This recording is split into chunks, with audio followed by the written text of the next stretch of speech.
الحمدللہ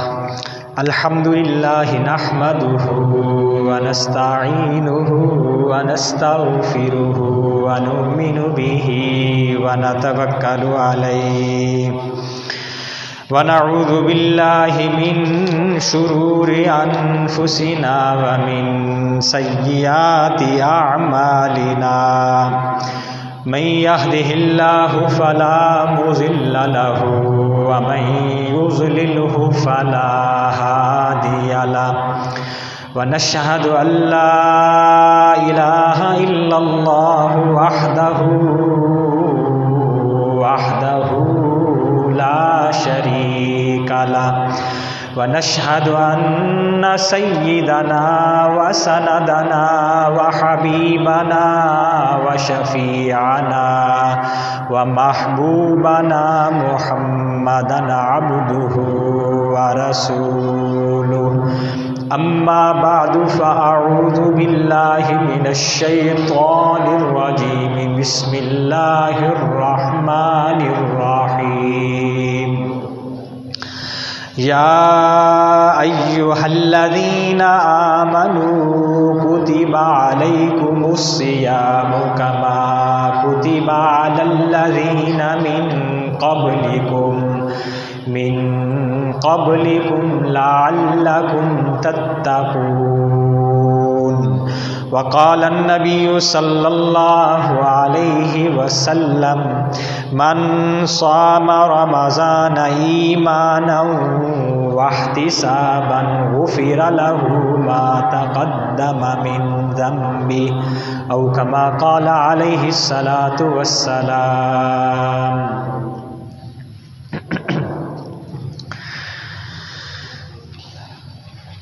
محترم بزرگوں، بھائیوں، ہم سب اللہ کا شکر ادا کریں کہ اللہ تعالیٰ نے ہمیں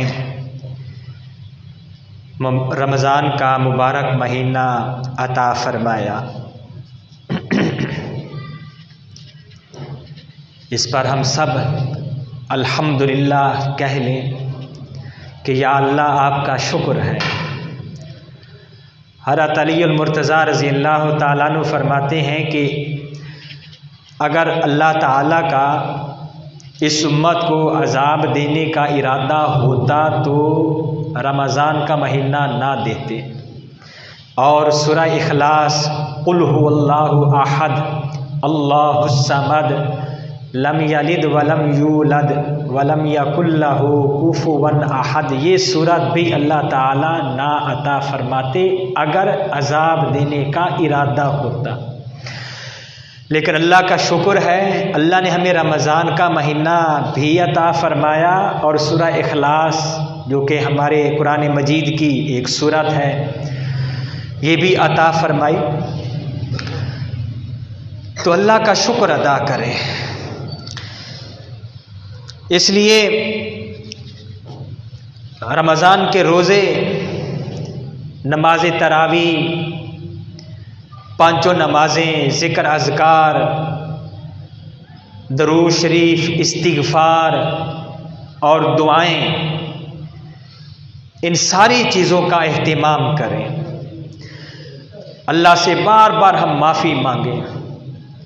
حدیث شریف میں آتا ہے کہ جب آدمی روزہ رکھتا ہے تو وہ فرشتوں کے مشابہ ہو جاتا ہے۔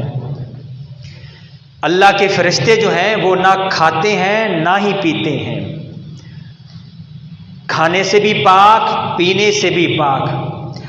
اور جب آدمی روزہ رکھتا ہے، جب تک روزے کی حالت میں ہے، صبح سے لے کر شام تک نہ وہ کھا سکتا ہے نہ پی سکتا ہے، تو یہ ایک طرح کی فرشتوں کے ساتھ اس کو مشابہت ہو جاتی ہے۔ اور پھر اس پر اللہ نے جو اجر دینا ہے، حدیث قدسی ہے، اللہ کا فرمان ہے الصوم لی وانا اجزی بہ، روزے دار روزہ میرے لیے رکھتا ہے، اس لیے اس کا اجر بھی میں خود عطا کروں گا۔ باقی جتنے بھی اعمال ہیں، نیکیاں ہیں، وہ فرشتوں کے سپرد ہیں، اللہ تعالیٰ نے فرشتوں کے حوالے کر دیا کہ آپ ان کا اجر و ثواب لکھتے رہا کریں، لیکن روزہ ایسی عبادت ہے کہ اس کا اجر و ثواب خود اللہ کی ذات عطا فرمائیں گے۔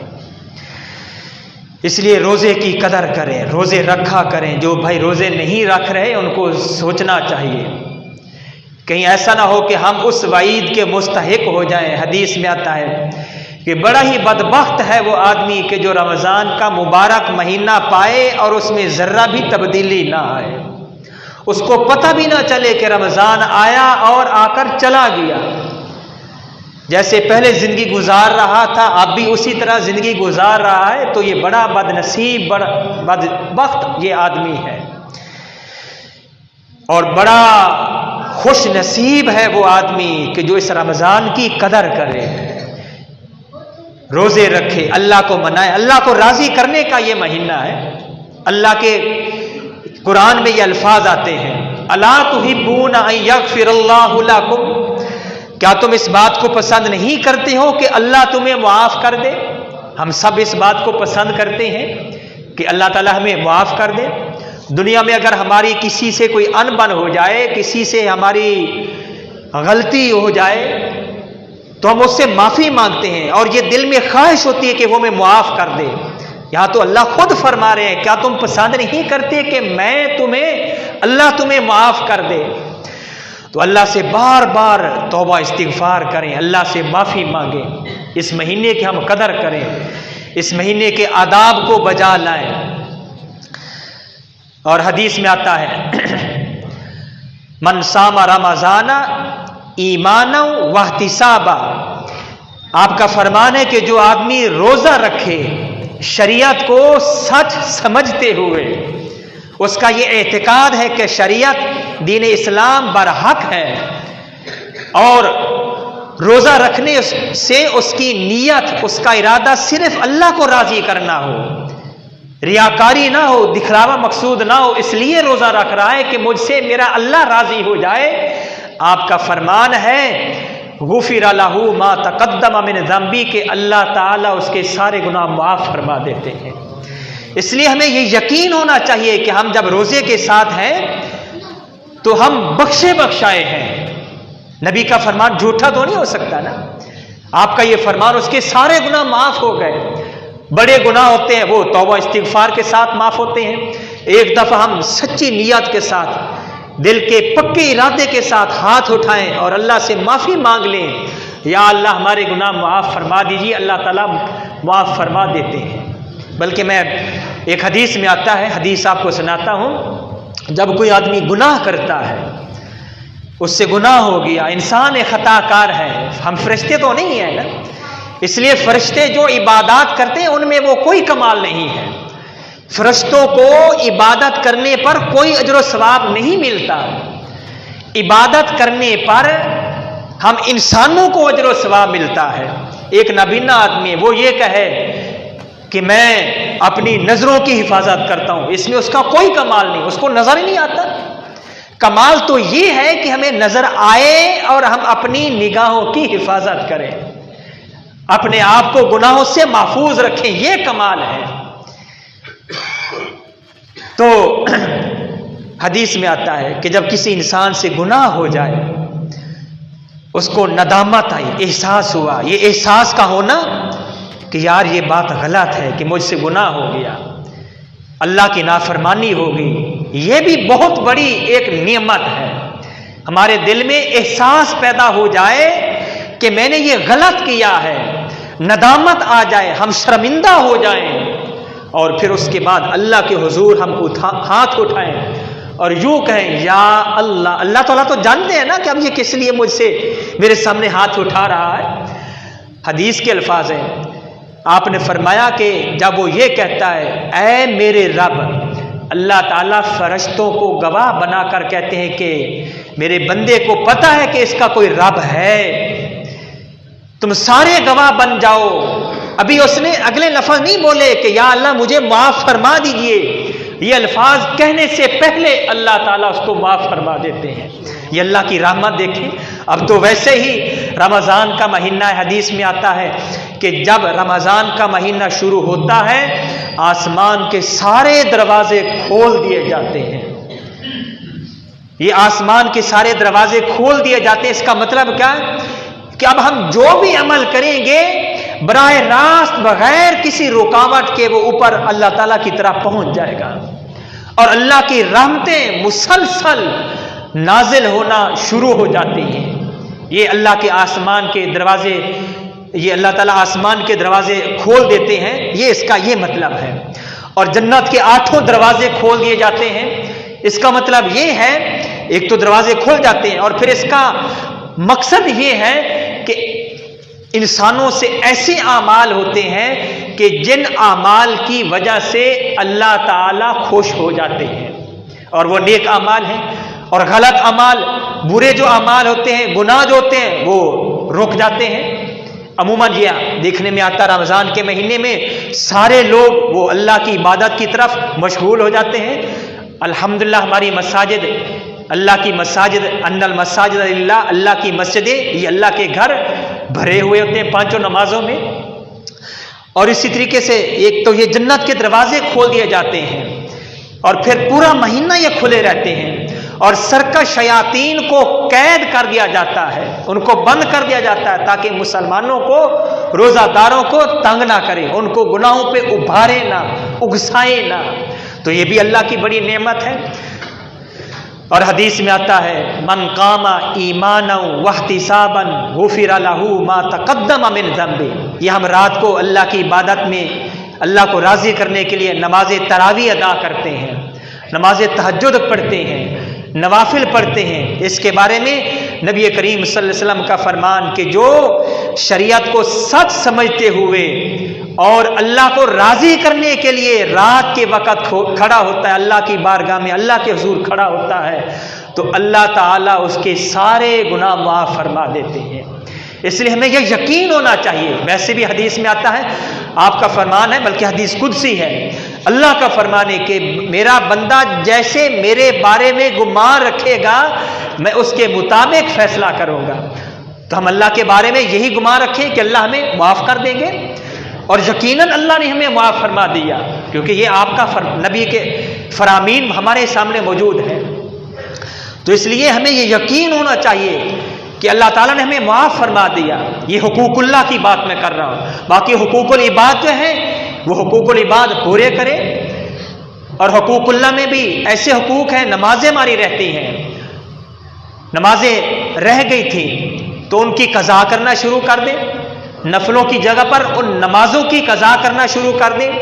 اور اگر ہمارے روزے کچھ رہتے ہیں، اب تو ان کی قضا نہیں ہو سکتی اس رمضان کے مہینے میں، بعد میں ان کی دوسرے مہینوں میں ان کی قضا کرنا شروع کر دیں۔ مجھے حدیث یاد ہے، حدیث میں آتا ہے کچھ لوگ ایسے میدان محشر میں آئیں گے کہ ان کے منہ سے کستوری کی اور عنبر کی خوشبو آئے گی۔ لوگ پوچھیں گے یہ کیسے لوگ ہیں کہ ان کے منہ سے ایسی معطر خوشبو آ رہی ہے، پاکیزہ خوشبو آ رہی ہے، یہ کون سے لوگ ہیں؟ ان کو جواب دیا جائے گا کہ یہ میرے وہ بندے ہیں کہ زندگی بھر ان کے روزے قضا نہیں ہوئے۔ اس لیے اگر روزے رہ جائیں تو ان کی بعد میں قضا، اگر قضا نہیں ہو سکتی، کوئی وجہ ہے، کوئی عذر ہے، شرعی عذر ہو یا طبی عذر ہو، تو پھر اس کا کفارہ، اس کی وہ کفارہ ادا کر دیا جائے۔ تو اللہ کا شکر ادا کریں کہ اللہ تعالیٰ نے ہمیں یہ مبارک مہینہ عطا فرمایا۔ حدیث میں آتا ان للہ مائدۃ علیہا ما لا عین رأت ولا اذن سمعت ولا خطر علی قلب بشر لا یقعد علیہا الا الصائمون۔ آپ کا فرمان ہے کہ میدان محشر میں ایک دسترخوان لگایا جائے گا، بڑا وسیع دسترخوان ہوگا، اور اس پر ایسے ایسے کھانے ہوں گے، ایسی ایسی نعمتیں ہوں گی۔ حدیث میں آتا ہے کہ ایسی نعمتیں ہوں گی کہ نہ آنکھوں نے دیکھا اور نہ کانوں نے سنا ان نعمتوں کے بارے میں، اور نہ ہی کسی انسان کے دل میں خیال تک آیا۔ اس دسترخوان پر کون لوگ بیٹھیں گے؟ حدیث کے الفاظ ہیں الصائمون، جو روزہ رکھتے ہوں گے، روزے دار اس دسترخوان پر بیٹھیں گے۔ یہ ان کا ایک خاص، یہ ان کی ایک مہمان نوازی ہوگی روزے داروں کی۔ اور حدیث میں آتا ہے کہ جنت کے 8 دروازے، جہنم کے 7 دروازے، یہ بھی اللہ کی رحمت کی دلیل ہے۔ اس لیے حدیث میں بھی آتا ہے، قرآن مجید کے بھی الفاظ ہیں کہ اللہ کی رحمت جو ہے وہ اللہ کے غصے پر غالب ہے، اور عرش کے نیچے بھی یہ الفاظ لکھے ہوئے ہیں کہ اللہ کی رحمت اللہ کے غصے پر غالب ہے۔ تو یہ جنت کے 8 دروازے، ان میں سے ایک دروازہ اس کا نام باب الریان، ریان اس کا نام ہے، اور اس سے کون داخل ہوں گے؟ لا يدخلہ الا الصائمون، صرف اور صرف روزے دار ہی اس سے داخل ہوں گے۔ تو بہرحال بڑا یہ ایک انعام ہے اللہ کی طرف سے، روزے داروں کے لیے ایک اعزاز ہے۔ اس لیے ہم دل کے ساتھ، خوشی کے ساتھ سارے روزے رکھیں، نماز تراویح ادا کریں۔ ایک سجدہ کرنے پر اللہ تعالیٰ 1500 1500 نیکیاں عطا فرماتے ہیں۔ اور نماز تراویح میں کتنے، ہر رکعت میں کتنے سجدے ہوتے ہیں؟ 2 سجدے، اور 2 رکعتوں میں 4 سجدے ہو جائیں گے، اور 20 رکعت نماز تراویح ہے۔ کتنا زیادہ یہ ہمارے لیے باعث وہ ثواب ہے، باعث اجر و ثواب ہے۔ نوافل ادا کریں، اللہ کو خوش کریں جتنا بھی ہم سے ہو سکتا ہے۔ حدیث کے الفاظ ہے، اما عائشہ صدیقہ رضی اللہ تعالی عنہ فرماتی ہیں کہ جب رمضان کا مہینہ شروع ہوتا تھا تو نبی کریم صلی اللہ علیہ وسلم ایک تو دعا کثرت کے ساتھ فرمایا کرتے تھے، اور پھر اللہ کے حضور سجدہ بھی کثرت کے ساتھ نوافل میں مشغول ہوتے تھے، اور قرآن مجید کی تلاوت بھی کثرت کے ساتھ فرمایا کرتے تھے۔ بلکہ حدیث میں آتا ہے جبرائیل علیہ الصلوۃ والسلام کے ساتھ دور فرمایا کرتے تھے، یعنی ان کو قرآن مجید سنایا کرتے تھے۔ کیا عزت، کیا انعام ہے آپ کا کہ آسمانوں سے مقرب ترین جو فرشتہ جبرائیل علیہ السلام وہ آ کر آپ کا قرآن مجید سنا کرتا تھا۔ اور اسی طریقے سے آپ اس رمضان کے مہینے میں صدقہ خیرات، سخاوت، وہ تیز رفتار جو گھوڑا ہوتا ہے یا تیز آندھی جو ہوتی ہے اس سے بھی زیادہ آپ کی سخاوت بڑھ جایا کرتی تھی۔ اس لیے ایک تو زکوٰۃ، وہ تو ایک الگ فریضہ، جیسے روزہ، یہ رمضان کا روزہ یہ الگ فریضہ ہے۔ اس کے علاوہ صدقہ خیرات وہ بھی کثرت کے ساتھ، جن کو اللہ تعالیٰ نے مال و دولت سے نوازا ہے وہ کثرت کے ساتھ صدقہ خیرات کیا کرے، غرباء کا تعاون کرے۔ اور اسی طریقے سے روزہ افطار کرانا، اس کی بھی بڑی زیادہ فضیلت ہے۔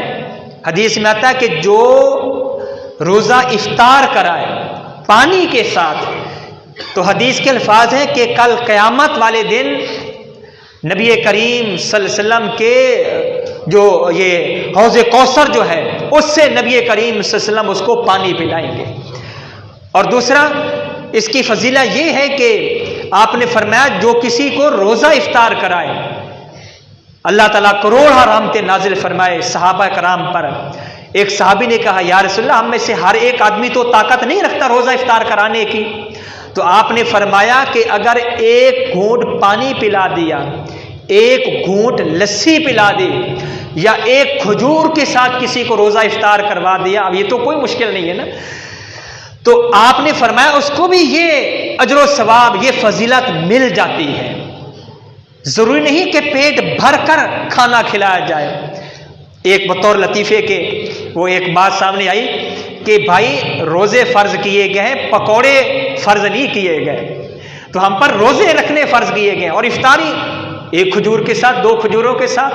ہاں اللہ نے اگر وسعت دی ہے تو گھر میں یہ چیز ہونی چاہیے، پکوڑے ہیں، سموسے ہیں، ویسے بھی وہ افطاری کے وقت ذرا وہ آدمی جب بھوک کے ساتھ ہوتا ہے، پیاس کے ساتھ ہوتا ہے تو ایک وہ روحانیت ملتی ہے، لذت حاصل ہوتی ہے، تو یہ بھی اللہ کا شکر ادا کریں۔ اللہ نے دیا ہوا ہے رزق کا مل جانا، مال و دولت کا مل جانا، مال کا مل جانا، دنیا کا مل جانا، یہ بھی اللہ کا اس پر شکر ادا کریں۔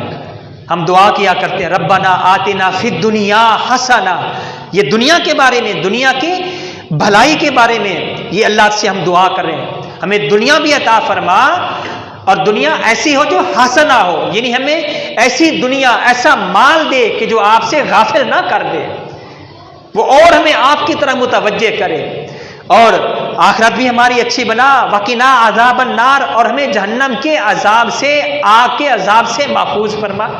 تو دنیا کوئی یہ وہ ذلت والی چیز نہیں ہے، یہ بھی اس پر اللہ کا شکر ادا کریں کہ اللہ نے اگر ہمیں دنیا عطا فرمائی ہے، مال و دولت سے نوازا ہے، ہاں اس کی جو حقوق ہیں حقوق کو پورا کریں، وہ دنیا باہر ہو اندر نہ ہو، یعنی ہمیں اللہ سے غافل نہ کر دے۔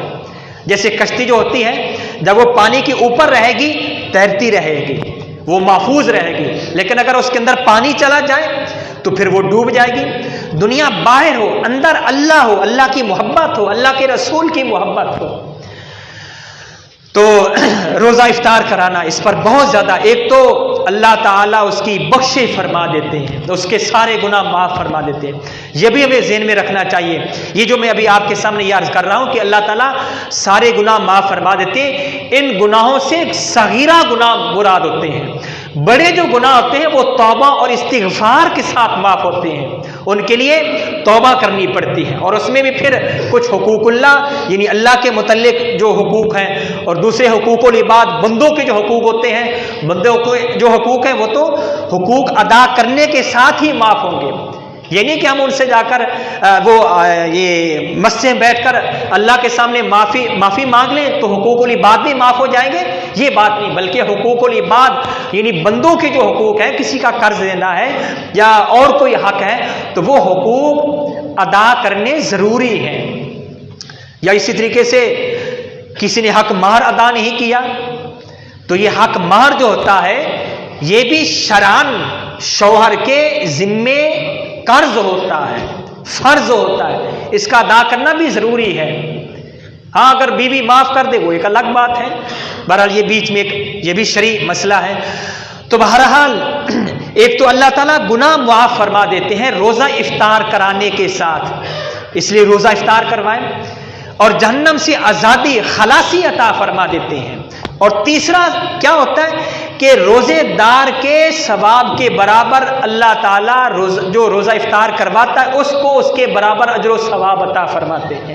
تو بہرحال کہنے کا مقصد یہ ہے کہ یہ نیکیوں کے سیزن کا مہینہ ہے، اس لیے خوب اللہ کی طرف ہم متوجہ ہوں۔ الا تحبون ان یغفر اللہ لکم، کیا تم اس بات کو پسند نہیں کرتے ہو، یہ قرآن مجید کے الفاظ ہیں کہ اللہ تمہیں معاف فرما دے، یہ خود اللہ فرما رہے ہیں کہ اللہ میں تمہیں معاف کر دوں۔ اس لیے اللہ سے معافی مانگی جائے، اپنے دلوں کو ہم صاف کریں، دلوں کو صاف کریں۔ حدیث میں آتا ہے کہ جب مبارک راتیں آتی ہیں، اور ایسے اب یہ مبارک مہینہ چل رہا ہے جو سارے وہ مہینوں کا سردار، اور پھر خاص طور پر آج جمعہ کا دن ہے، جمعہ دنوں کا سردار ہے، فضیلت اور زیادہ بڑھ جاتی ہے، اس لیے ہم اپنے دلوں کو صاف کریں۔ حدیث میں آتا ہے کہ اگر ہمارے دل صاف نہیں ہوں گے، ہمارے دل میں کسی کے بارے میں نفرت ہوگی، حسد ہوگا، کینہ ہوگا، بغض ہوگا، عداوت ہوگی، تو پھر کوئی فائدہ نہیں ہوگا۔ ایک صحابی آئے، بلکہ مختصر کر دیتا ہوں، ایک صحابی آئے، آپ نے فرمایا اس صحابی کے بارے میں کہ یہ جو آدمی آ رہا ہے یہ جنتی ہے، یا یوں آپ نے فرمایا کہ جس نے جنتی کو دیکھنا ہو اس آدمی کو دیکھ لے جو ابھی مسجد میں داخل ہو رہا ہے۔ 3 دن آپ نے فرمایا۔ ایک صحابی اس کے ساتھ گھر میں گیا کہ میں آپ کے پاس مہمان بننا چاہتا ہوں۔ صحابہ بڑے مہمان نواز تھے، سخی تھے، اللہ ہمیں بھی سخی بنائے۔ تو اس نے کہا کہ ٹھیک ہے، 1 رات 2 راتیں 3 راتیں کوئی خاص عمل نہیں دیکھا۔ اس نے صحابی نے یہ کہا کہ میری یہ نیت تھی، اس لیے میں آپ کے پاس وہ ٹھہر رہا ہوں کہ آپ کے بارے میں پیارے نبی نے یہ فرمایا کہ جس نے جنتی کو دیکھنا ہو اس آدمی کو دیکھ لی۔ آپ کا کون سا وہ خاص عمل ہے؟ مجھے تو کوئی نظر نہیں آیا کہ جس کی وجہ سے اللہ کے نبی آپ کو دنیا میں جنتی ہونے کی وہ یہ بشارت دے رہے ہیں۔ آپ کے بارے میں فرمایا کہ یہ جنتی آدمی ہے۔ تو اس نے یہ کہا کہ میرے اعمال تو یہی جو آپ نے دیکھ لیے، فرائض ادا کرتا ہوں، ہاں ایک عمل میرا یہ ہے کہ جب میں سونے لگتا ہوں بستر پر بیٹھ کر ہر ایک کو معاف کر دیتا ہوں، اور جب صبح اٹھتا ہوں تو اس وقت بھی ہر ایک کو معاف کر کے اٹھتا ہوں۔ میرا دل کسی ایک کے بارے میں بھی میرے دل میں کسی ایک کے بارے میں میل کچیل نہیں ہوتی، میرا دل صاف ہوتا ہے۔ تو میرے عزیزوں، اس صحابی نے یہ کہا ہاں یا یوں الفاظ ہی یہ عربی کے مختصر الفاظ ہیں، ہاں یہی وہ چیز ہے، یہی وہ عمل ہے کہ جس کی وجہ سے نبی کریم صلی اللہ علیہ وسلم نے فرمایا کہ یہ جنتی آدمی ہے۔ تو ہم اپنے دلوں کو صاف کریں، یہ مبارک مہینہ اللہ نے ہمیں عطا فرمایا ہے، اپنے دلوں کو صاف کریں۔ کسی سے کوئی لڑائی جھگڑا ہے جا کر معافی مانگیں، کوئی بات نہیں، اور معافی مانگنے سے ہماری عزت میں، ہمارے مقام مرتبے میں ذرہ بھی کوئی کمی نہیں آئے گی، اللہ کے حضور ہم بڑے ہو جائیں گے، اللہ کی بارگاہ میں ہم بڑے ہوں گے۔ اگر ہم حق پر ہیں پھر بھی جا کر معافی مانگ لیں، بڑے اس کے فضائل ہیں۔ تو بہرحال وقت ہو چکا ہے، اللہ تعالیٰ نے ہمیں یہ مبارک مہینہ عطا فرمایا ہے تو اس کی ہم قدر کریں، اللہ کو راضی کریں، نبی کریم صلی اللہ علیہ وسلم کے مبارک طریقوں کے مطابق زندگی گزاریں، صدقہ خیرات کریں۔ آپ کی یہ مدارس دینیہ مساجد یہ آپ کے تعاون کے ساتھ ہی چلتے ہیں، اور اس لیے آپ کو اس طرف بھی میں متوجہ کر دوں، یہ ان کا وہ ہر اعتبار سے وہ یہ خیال رکھیں، تعاون کریں۔ یہاں طالب علم بھی ہیں، قرآن مجید حفظ کر رہے ہیں، افطاری کا سحری کا انتظام بھی ہوتا ہے، تو آپ اگر اس میں حصہ ڈالنا چاہتے ہیں تو آپ کو ثواب ملے گا، روزہ رکھوانے کا، افطار کروانے کا آپ کو اجر و ثواب ملے گا۔ اللہ تعالی ہمیں عمل کرنے کی توفیق عطا فرمائے۔